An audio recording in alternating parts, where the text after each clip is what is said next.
на мой взгляд, вот чувашский язык, он очень древний язык. И вот эту древность, богатство вот самой, наверное, культуры и глубинных традиций языка, мне кажется, передают руны.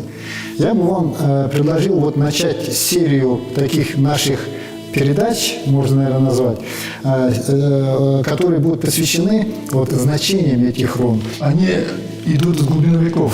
Тогда народ назывался не чуваши, а суары. Они входили в шумерское объединение. Как обычно в любом алфавите, руна, наверное, идет по порядку. Есть некая первая буква, типа как в нашей кириллице буква А. Вот поэтому какая первая руна, вот, скажем так, в буквице или в алфавите древних чувашей, суваров?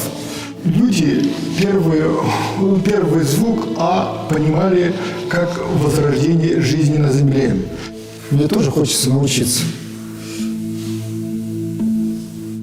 О, почти как со времена. Получается, смотрите. И этот знак наши предки понимали как солнце. Наши предки его понимали как божество. Поэтому у нас выражение есть, до сих пор сохранилось в народе, Арсин мы говорим. То есть вот ар, чин. Это у нас мужчина, да? Получается хер, Арам.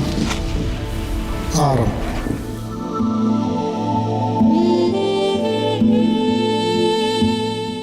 И вот получается, вот как бы буква А, я специально большими буквами пишу, это вот как раз первая буква алфавита и показывает вот как бы, наверное, значимость человека, значимость личности, связанность с космосом, правильно я понимаю? Да, совершенно верно.